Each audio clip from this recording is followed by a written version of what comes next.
Assalamualaikum warahmatullahi wabarakatuh. Halo teman-teman. Saya Desi Nadila Nuraida dengan nomor induk mahasiswa 123 80 30 125. Saya berasal dari kelas D Sosiologi. Di sini saya akan menjelaskan beberapa materi mata perkuliahan Bahasa Indonesia dari pertemuan minggu pertama sampai dengan pertemuan minggu ke-6. Materi pertama yang akan saya jelaskan yaitu tentang fungsi dan juga ragam bahasa. Nah, bahasa ini memiliki beberapa fungsi loh teman-teman. Yang pertama pastinya sebagai alat untuk berkomunikasi antar sesama. Yang kedua, alat untuk berpikir. Yang ketiga, alat untuk kontrol sosial. Dan yang keempat, alat untuk mengekspresikan diri. Di Indonesia sendiri ada dua macam bahasa, yaitu bahasa nasional atau yang biasa kita sebut dengan bahasa persatuan. Bahasa ini secara umum digunakan oleh antar wilayah. Dan yang kedua yaitu bahasa negara. Nah, bahasa negara ini bahasa yang diakui secara hukum. Berdasarkan cara berkomunikasinya, ragam bahasa dibedakan menjadi dua ragam loh teman-teman. Yang pertama ada ragam tulis dan juga ada ragam lisan. Nah, kedua ragam ini pastinya memiliki kekurangan dan juga kelebihan. Untuk ragam lisan memiliki kelebihan yaitu berlangsung secara cepat dan jika ada kesalahan bisa langsung dikoreksi. Juga dapat dibantu oleh gestur tubuh dan juga mimik muka. Namun memiliki beberapa kelemahan juga, yaitu kurangnya dasar bukti hukum yang kuat dan biasanya lebih mudah untuk dimanipulasi. Untuk ragam lisan memiliki beberapa kelebihan, yaitu memiliki dasar hukum yang kuat, tidak mudah dimanipulasi. Untuk kelemahannya yaitu tidak dapat dibantu oleh gestur tubuh dan juga mimik muka. Dan biasanya jika ada kesalahan itu lebih sulit untuk dikoreksi. Ragam bahasa berdasarkan situasi pemakaiannya terbagi menjadi tiga, yaitu yang pertama ada ragam formal, yang kedua ada ragam semi formal, dan yang ketiga ada ragam non formal. Nah, untuk ragam lisan formal biasanya digunakan pada saat rapat resmi, berpidato, ataupun saat sedang berceramah. Sedangkan untuk ragam lisan non-formal biasa digunakan pada saat membeli ataupun memesan barang, mengobrol dengan kerabat, ataupun sedang bercerita. Untuk ragam tulis formal biasanya digunakan untuk membuat surat-surat resmi ataupun untuk membuat artikel. Sedangkan untuk ragam tulis non-formal biasa digunakan untuk mencatat sesuatu, entah itu buku harian ataupun catatan singkat. Materi selanjutnya yang akan saya jelaskan yaitu materi tentang membaca dan juga menyimak. Membaca ini memiliki tujuan untuk mendapatkan informasi dan juga mengetahui makna dari suatu bacaan. Nah, biasanya kita bisa menggunakan teknik membaca ini dalam membaca tabel, grafik, ataupun bagan. Membaca juga memiliki beberapa teknik loh. Yang pertama yaitu scanning atau membaca cepat. Yang kedua yaitu SQ3R, di mana ada survey, question, read, recall, and review. Dan yang terakhir yaitu skimming. Selanjutnya menyimak. Menyimak juga memiliki beberapa tingkatan loh. Yang pertama mendengarkan, yang kedua memberikan reaksi, yang ketiga mengevaluasi, dan yang keempat menginterpretasi. Menyimak juga memiliki beberapa tantangan. Yang pertama, fokusnya terbagi. Yang kedua, kurangnya pendengaran. Yang ketiga, adanya gangguan dari sekitar. Dan yang keempat, penilaian yang terkesan terburu-buru. Materi ketiga yang akan saya jelaskan yaitu tentang ringkasan, ikhtisar, dan juga resensi. Ringkasan merupakan suatu proses memendekkan suatu bacaan hanya dengan mengambil intisarinya saja, tetapi tidak mengubah struktur bacaan tersebut. ringkasan juga memiliki tujuan agar pembaca mengetahui isi dari buku atau karangan tersebut.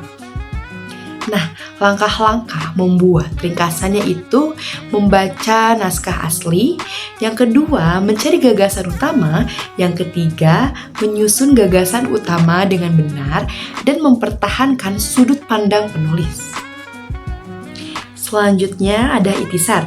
Ikhtisar merupakan suatu proses memendekkan suatu bacaan ataupun karangan hanya dengan mengambil intisarinya saja dan tidak terikat oleh struktur. Nah, ikhtisar ini ada 3 bentuk loh.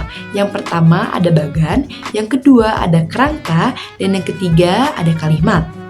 Jika kita ingin membuat ikhtisar, maka kita harus memperhatikan langkah-langkah berikut ini. Yang pertama, kita harus membaca naskah aslinya. Setelah selesai membaca naskah aslinya, kita harus mencatat gagasan utamanya. Kemudian, kita menyusun gagasan utama tersebut tanpa terikat struktur. Tetapi satu hal yang harus diingat ya, kita harus tetap mempertahankan gagasan utama dari penulis. Selanjutnya ada resensi. Resensi merupakan suatu karangan yang berisikan tentang penilaian-penilaian terhadap suatu karya tulis yang bertujuan untuk memberikan informasi terhadap suatu buku yang berisikan kritik, koreksi, dan juga memaparkan kelebihan dan kekurangan buku tersebut. Langkah-langkah yang harus diperhatikan dalam membuat resensi, yang pertama, kita harus membaca dengan cermat. Yang kedua, kita harus menuliskan kelemahan dan kekurangan dari buku tersebut. Dan yang ketiga, membandingkan buku dengan topik yang relevan. Nah, resensi juga memiliki unsur-unsur, yaitu jenis buku, identitas buku, tujuan pengarang buku, dan juga keunggulan serta kelemahan buku. Materi keempat yaitu materi diksi. Diksi merupakan hasil dari proses pemilihan kata tertentu yang digunakan dalam kalimat, bacaan, ataupun wacana. Nah, di dalam diksi ini juga terdapat beberapa bagian, yaitu yang pertama ada gaya bahasa, yang kedua ada idiom. Idiom merupakan ungkapan bahasa yang artinya tidak secara langsung dapat dijabarkan dari unsur-unsurnya.